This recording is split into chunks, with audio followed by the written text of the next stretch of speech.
Yeah, good evening, doctor. My name is Jai Majid here.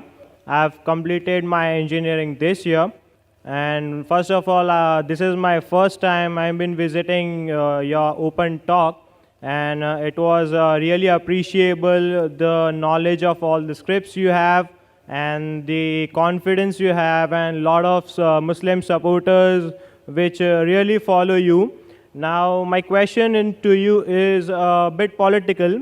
Now, I would like to ask you, doctor, do you advise all the Muslims to follow the principles of Mahatma Gandhi, like example of non-violence satyagraha, which he fought for us to get an independence from Britishers? As I believe and I respect all the holy books like Quran, Gita, Bible. Apart from that, in today's world, I feel I am more an Indian. So, would you advise Muslims to follow principles of Mahatma Gandhi like non-violence, satyagraha, or any of the principles of Mahatma Gandhi? Brother asked the question that do I suggest the Muslims to follow the principles of Mahatma Gandhi, then he changed it to any principle of Mahatma Gandhi, that is non-violence and satyagraha. Whichever... Sorry to interrupt, doctor. Or any of the principles of Mahatma Gandhi. I got a question. Starting you said the principles, meaning all the principles, then you said any principle, I'll give answer to both. All those principles of Mahatma Gandhi, which match with the Quran, which match with our Creator, match with the saying of Prophet Muhammad Sallallahu Alaihi Wasallam, I have got no objection telling the Muslims follow it wholesale. For example, the Satyagraha movement of Mahatma Gandhi, non-violence, the Prophet did the same.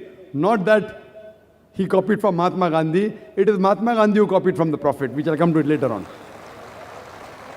If you see the Makki age of the Prophet, the first approximate 13 years that he spent in Makkah, he told the followers, no violence. Many non-Muslims who accepted Islam, they were fierce warriors. The Prophet said, your jihad is sabr. Sabr means patience. Many Muslims were killed and butchered. The pagan Meccans that time, they targeted the weak Muslims.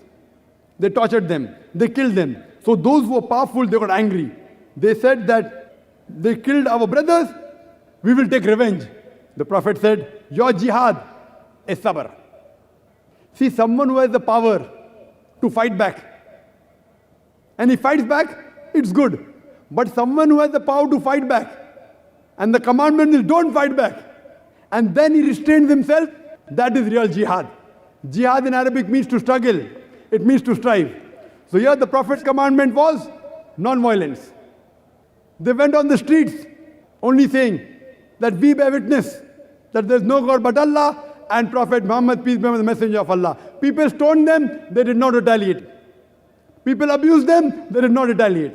The Prophet went to Taif, people stoned him, he didn't retaliate. So this is one of the strategies, but not the only strategy. So do you want to complete the answer? No, sir. After Dr. Zakir completes the question, we'll allow you to ask. You have to have some patience, brother. Okay, sir. You have asked a question, I have to give the reply. So this part of Mahatma Gandhi, of non-violence, depending on situation. But now if you tell the Indian government, the person is robbing, non-violence, don't arrest him. The person is raping, non-violence, don't arrest him. The Indian government will agree. Every country has a police force. This force is meant to let peace prevail in that country.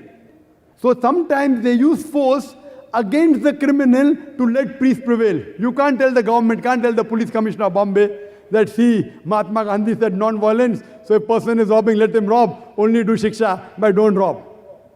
Suppose they come and rape your sister, he'll say, okay, don't rape, non-violence. So non-violence is the best. In Islam, there is something like zulm. Zulm, in Arabic, the best translation of zulm can be oppression. And a person who does oppression is called as a zalim person. And who is more zalim than a person who can stop the oppression and does not stop the oppression? The Prophet Muhammad said in the Hadith of Sahih Muslim, that if you see an evil, you stop it with your hand. If you cannot stop it with the hand, then stop it with the tongue. If you cannot stop it with the tongue, then curse in your heart. And if you curse in your heart, you are the lowest level of mu'min, you are the lowest level of Muslim. Suppose you see a rape taking place. Mahatma Gandhi said, oh, don't rape, don't rape. The best is if you have the power to stop, stop it with your hand. She may not be your sister. She may not be your mother. If you see someone raping, if you can stop it with your hand, you stop it with your hand. If you cannot, if you are weak, if you don't have the power, at least say, oh, bhai sahab, rape mat karo, balatkar mat karo. Dear brother, don't rape, at least with your tongue.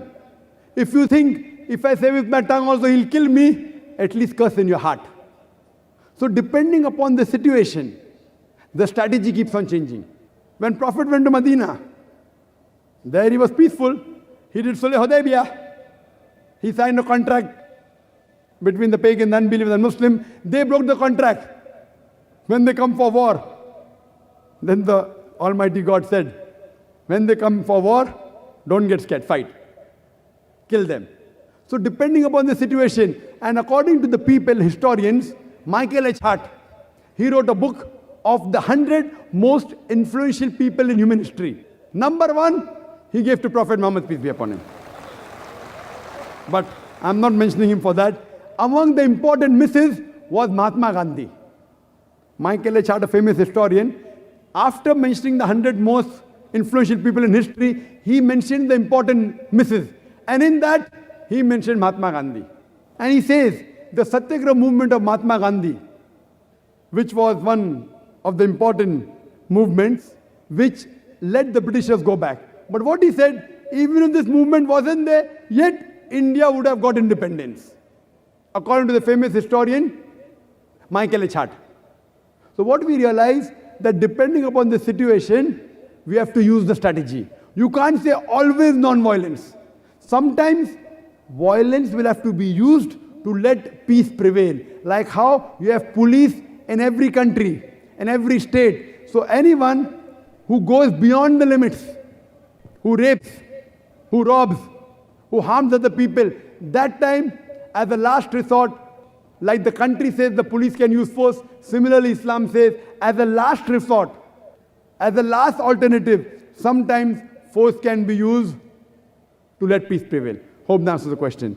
If you have any other question, you're most welcome, brother. No, sir, I'm convinced with it, and thanks for the That's answer. the reason I said, don't interrupt me. Alhamdulillah. It's my profession. I'm in the field. If I give the complete answer, people are convinced. I start the answer, people want to object. When you are putting your hand up, your mind is going on the question, you aren't paying attention on my answer. So when you listen with an open mind, inshallah, I will answer your question. If not, inshallah, I will give you a second opportunity. Okay, and I would also like to advise all the Muslim people over here. You have a great scholar like Dr. Naik. So please follow Muslims 100%, as there are some doubts like people do not follow it 100%. So I hope all the Muslims will follow the Muslim religion 100% and make India proud. Thank you. Thank you very much, brother. I would request that all the Muslims should follow Prophet Muhammad, peace be upon him, and the last and final revelation, the glorious Quran. As far as the brother, he said that Muslims should follow me 100%. I request him that even he should follow me, at least what I speak about the Quran and the Sahih Hadith. So, brother, we are waiting for an opportunity. I want you also to follow me. Me, as long as I match with the Quran and Sahih Hadith. If I don't match with Quran and Sahih Hadith, even Dr. Zakir Naik is zero. Zakir Naik has got no value. What I say, if it matches with the last and final commandment, the glorious Quran, and last and final messenger, Prophet Muhammad, peace be upon him, you follow me. I request you, even you should follow me, what I speak about the Quran and the Sahih Hadith.